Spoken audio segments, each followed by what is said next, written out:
Assalamualaikum warahmatullahi wabarakatuh. Sahabat-sahabatku khazanah Islam, Assalamualaikum warahmatullahi wabarakatuh.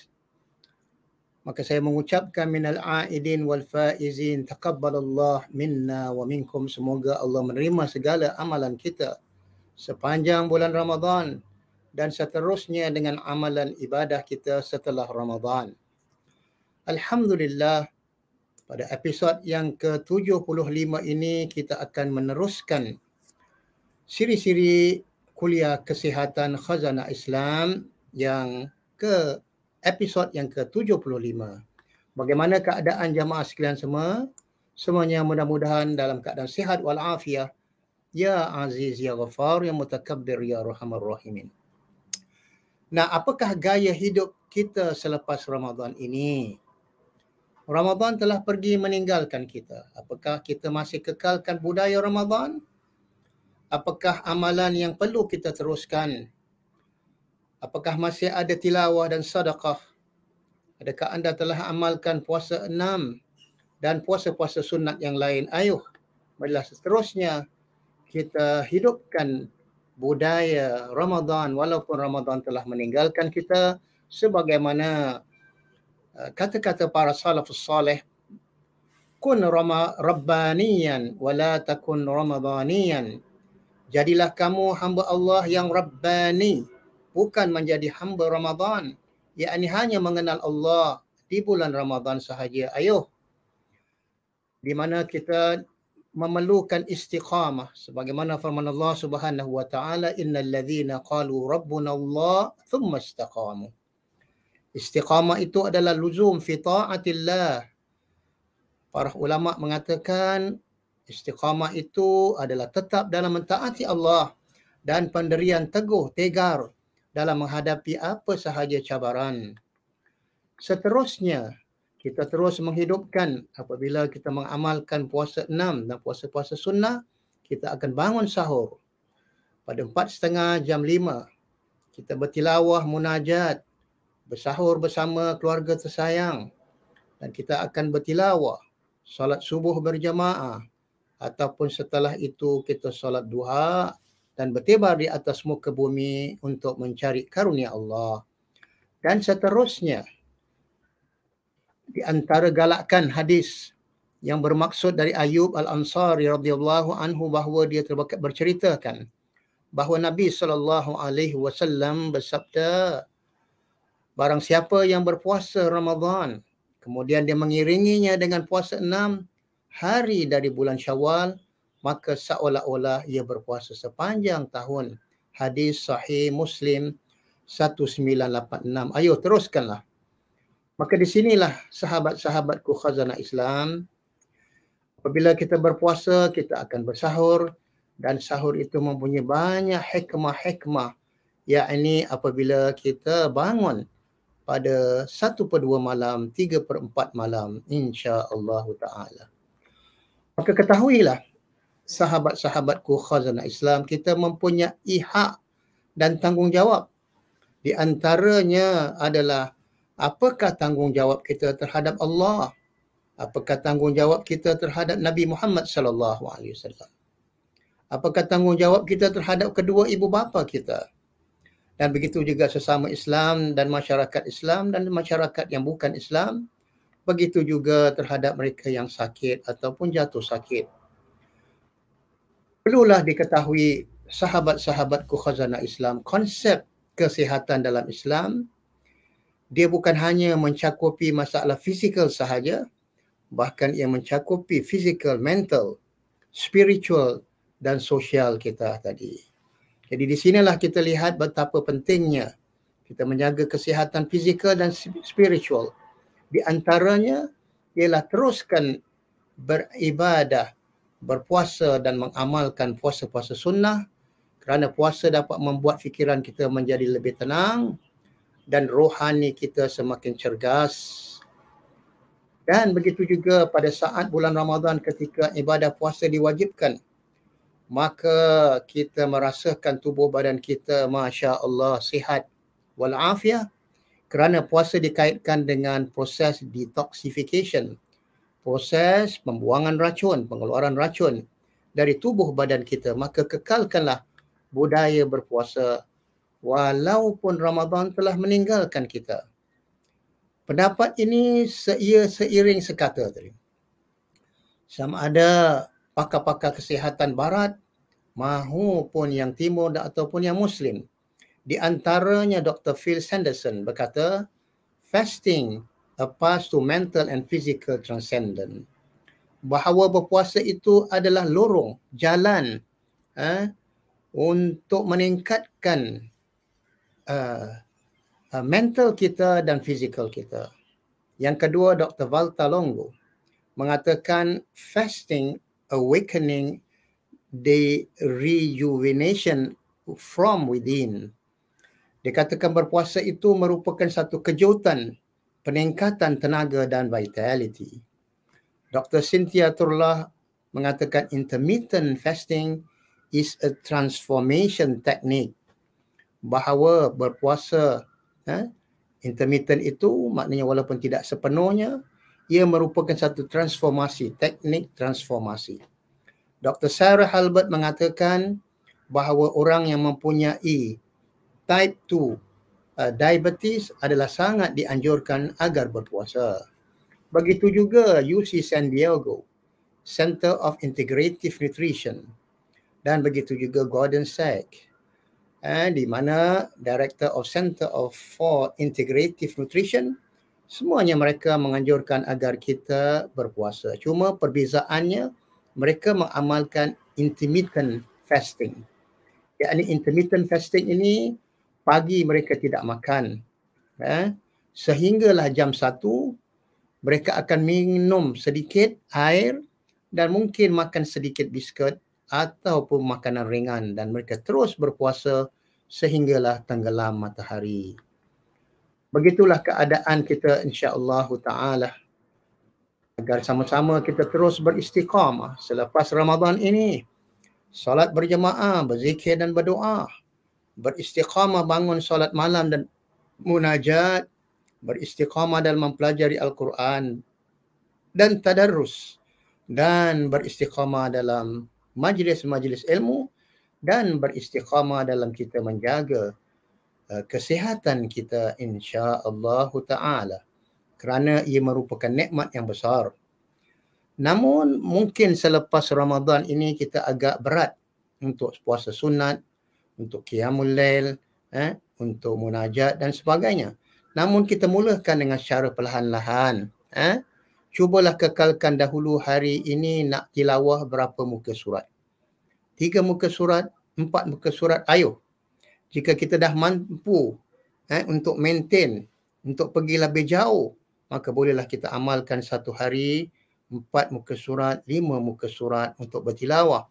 Kerana bertilawah itu merupakan ibadah umat Nabi Muhammad sallallahu alaihi wasallam agar roh mereka sentiasa kuat. Ketahuilah sahabat-sahabatku khazanah Islam, perut kita ini merupakan punca segala macam penyakit. Maka itu Islam sangat mengambil berat terhadap perut dan apa yang kita isikan di dalamnya.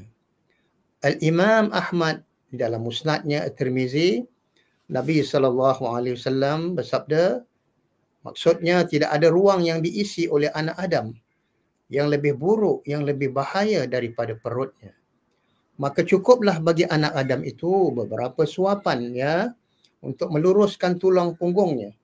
Jika tak mampu dia nak tambah lagi, maka tambahkanlah. Dan pastikan 1/3 daripada perutnya hendaklah diisi dengan makanan, 1/3 untuk minuman, dan 1/3 untuk bernafas agar ia dapat sihat dan cergas. Tentunya ada hikmah apa yang dianjurkan oleh Nabi SAW. Nabi SAW bersabda, ni'matan maghdubatan fihi makathirun minan nas, as-sihha wal faragh. Nikmatan, 2 kenikmatan yang sering diabaikan oleh manusia. Pertama kesihatan, yang kedua masa lapang. Itu merupakan 2 nikmat masya-Allah. Walaupun kita mempunyai wang simpanan berjuta-juta, kita mempunyai harta yang begitu banyak, tetapi apalah adanya. sekira kita tidak mempunyai kesihatan yang mantap. Maka itulah kita perlu menjaga apa yang kita makan dan menjaga perut kita. Kerana pada minggu ini kita nak membincangkan tentang autoimmune disease tadi. Ini semua akibat daripada tidak mengamalkan makan yang seimbang ataupun dikatakan balance. Apakah yang dimaksudkan dengan autoimmune disease? Dikatakan an autoimmune disease is a condition in which your immune system mistakenly attacks your body. Autoimmune itu adalah hal keadaan di mana sistem imun kita, sistem daya tahan tubuh kita secara tidak sedar menyerang, menyerang tubuh kita tadi. Maka immune system secara normalnya dia akan mempertahankan segala macam kuman-kuman, bakteria ataupun virus yang menyerang tubuh badan kita. Ya, ini apabila ia merasakan when it sends these foreign invaders, it sends an army of fighter cell to attack them. Menurut Jamil, Dr. Jamil Qudusi mengatakan, apabila kita punya immune system merasakan bahawa di sana ada penyerang asing, maka ia akan mengerahkan sepasukan askar sel fighter ataupun pahlawan-pahlawan sel untuk melindunginya dan menyerangnya segala macam kuman-kuman, bakteria dan virus. Ketahuilah sahabat-sahabat khazanah Islam, autoimmune system disease atau penyakit ini mempunyai lebih daripada 180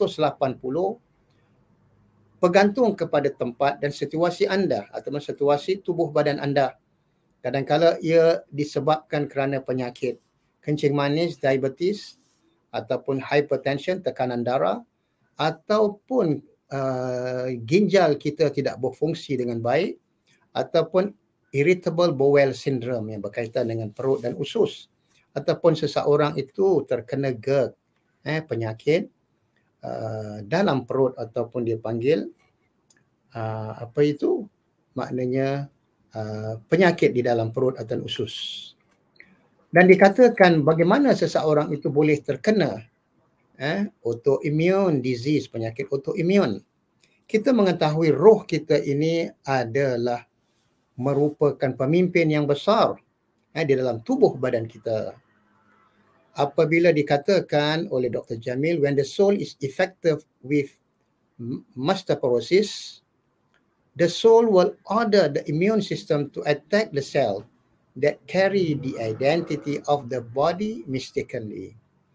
Dikatakan bahawa apabila roh kita terkesan dengan MS ataupun osteoporosis, maka roh kita akan mengarahkan sistem imun kita menyerang sel-sel kita yang membawa identiti di dalam tubuh badan kita dengan secara tidak sedar. Maka the frightening at the level of the soul in the human mind will depress down. Mana ketakutan. Kadang-kala seseorang itu mempunyai ketakutan, kadar ketakutan di dalam rohnya. Umpamanya seorang wanita yang hamil, ketika dia keluar dari rumah, dia terserempak dengan anjing yang ganas, tiba-tiba dia terperanjat dan takut. Maka hal keadaan itu boleh mengancam pelancaran susu di dalam tubuh badannya hingga terencat akibat anaknya tidak mendapat susu yang cukup. Dan ini ada berkaitan dengan psychological situation ataupun situasi psychological.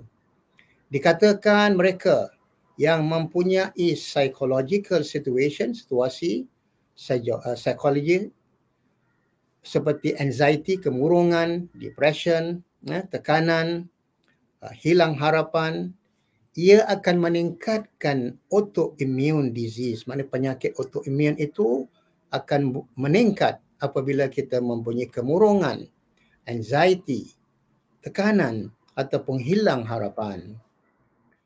Dikatakan lagi oleh Dr. Jamil, it is clear that genetic plays a role in autoimmune disease.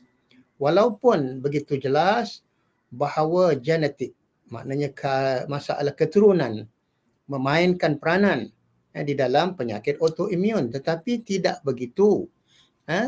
Bahawa pengkaji-pengkaji masih belum dapat menerima hal berkaitan dengan keturunan. Contohnya apabila anggota keluarga itu mempunyai lupus ataupun dipanggil multiple sclerosis yang boleh mengakibatkan autoimmune disease, ia akan meningkatkan risiko anda untuk mendapat penyakit ini. Wa'iyazbillah, semoga kita mempunyai perlukan terus mengamalkan tilawah Quran, terus mengamalkan puasa-puasa sunat, zikir dan doa.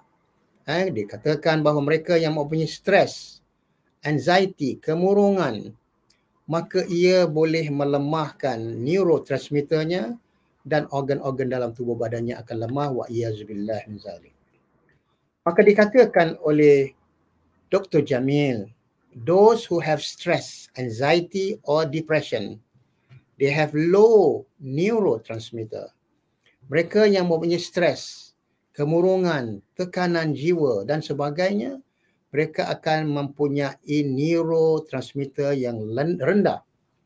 Maka ia akan menyeksa tubuh badannya dan meningkatkan lagi penyakit autoimun. Maka dari itu rohnya akan mengarahkan autoimunnya untuk menyerang tubuh badannya secara tidak sedar. Maka itu dikatakan the soul is the major leadership in the body. Bahawa roh kita ini mempunyai kepimpinan yang agung, yang besar.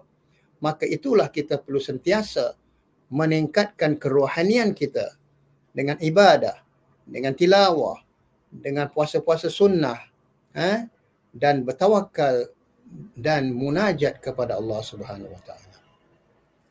Ajaibnya, Allah telah mencipta satu neurotransmitter untuk merangsang sel-sel dalam tubuh badan kita. Di antaranya dinamakan Schwann. Schwann ini adalah the helper cells, maknanya sel-sel penolong, pembantu. Peranannya adalah sentiasa memperbarui neurotransmitter kita. Dalam tubuh badan kita Allah mencipta neurotransmitter untuk senantiasa mengawal dan menjaga dan merangsang sel-sel dalam tubuh badan kita. Tetapi bagaimana?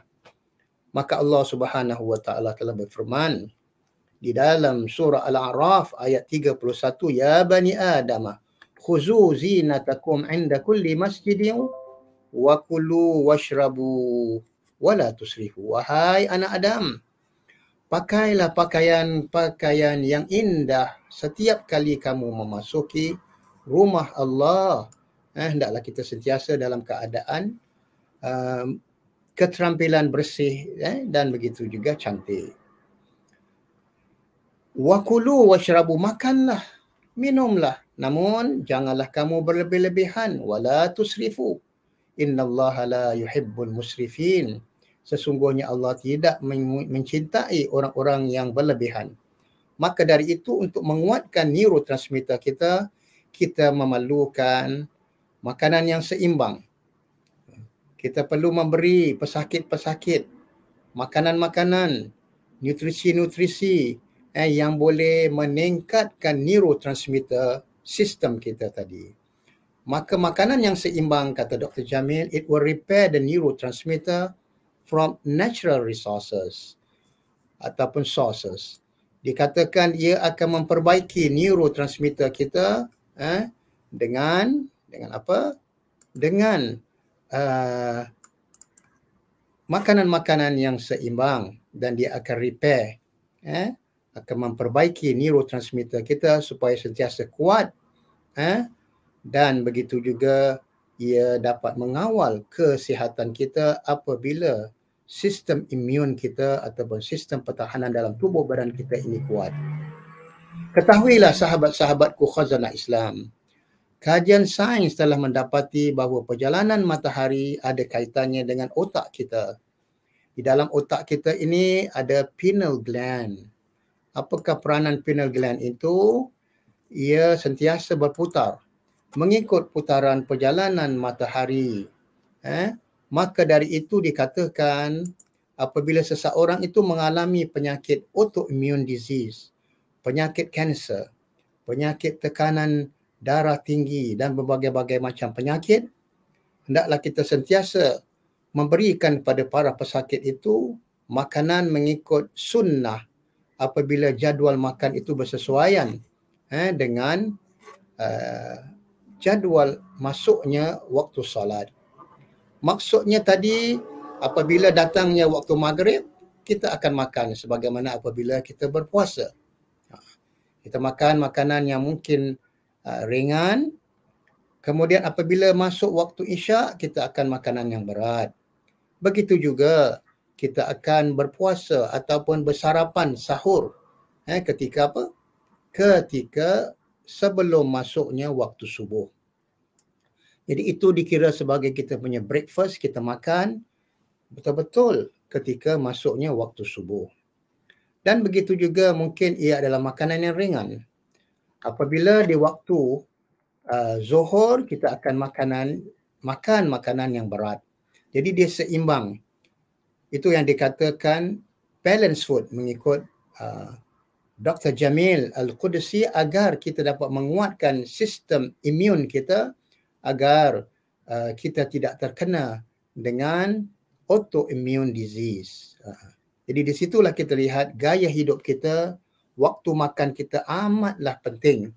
Sebagaimana Nabi SAW mengamalkan makanan sahur betul-betul ketika hampir waktu subuh.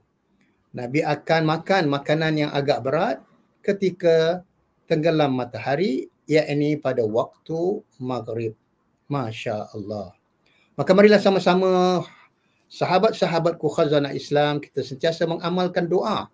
Doa ini adalah silah, senjata ampuh bagi orang-orang yang beriman. Ayo kita mengangkat, rafakkan tangan kita kehadap Allah Subhanahu wa taala, lebih-lebih lagi ketika kita sedang berpuasa. Allahumma inna na'udzubika min jahdil bala wa darqis syaqa wa su'il qada wa syamatatil a'da. Ya Allah, ya Tuhan kami, lihatlah wajah kami dengan belas kasihan-Mu ya Allah. Kami berlindung kepadamu ya Allah dari beratnya musibah yang tak mampu ditanggung oleh kami. Begitu juga kami berlindung diri kepadamu ya Allah daripada datang sebab-sebab kebinasanaan seperti penyakit-penyakit yang menular. Dan kami berlindung diri kepadamu ya Allah dari buruknya akibat apa yang telah ditakdirkan daripada segala macam musibah. Dan begitu juga gembiranya musuh atas penderitaan yang menimpa kita kaum muslimin. Begitu juga seterusnya Nabi mengajar kita satu lagi doa. Allahumma inni a'udzubika minal baras wal junun wal judham wa min sayyi'il asqam. Ya Allah, ya Tuhan kami, aku memohon perlindungan-Mu ya Allah dari penyakit sopak, penyakit gila, kusta ataupun penyakit-penyakit yang buruk seperti penyakit taun, COVID-19 ataupun apa sahaja penyakit-penyakit yang mengular yang tidak dapat kita lindunginya, melainkan kita berlindung di bawah naungan Allah. Kita berlindung dengan Rabbin Nas, Ilahin Nas, Malikin Nas. Kita berlindung dengan min syarri ma khalaq. Kita berlindung dengan Allah daripada segala apa yang dicipta. Kita berlindung dengan Rabbil Falaq. Amin ya Rabbal Alamin. Subhana rabbika rabbil izzati amma yasifun. Dan amalkanlah doa-doa Nabi Yunus alaihi salam, la ilaha illa anta subhanaka inni kuntu minadh dhalimin. Wa sallallahu ala Muhammadin wa ala alihi wa ashabihi wa man tabi'ahu bi ihsan ila yaumiddin. Ya muqallibal qulub tsabbit qulubana ala dinik. Ya muqallibal qulub tsabbit qulubana ala dinik. Ya Allah, Tuhan yang membolak-balikkan hati-hati manusia, tetapkan hati-hati kami ini ya Allah di atas perjalanan agama-Mu.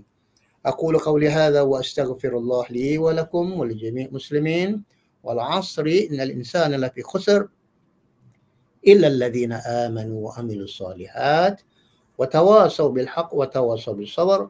Wassalamu alaikum warahmatullahi wabarakatuh. Sehingga bertemu sekali lagi pada episod yang 76 insya-Allah taala. Assalamualaikum warahmatullahi wabarakatuh.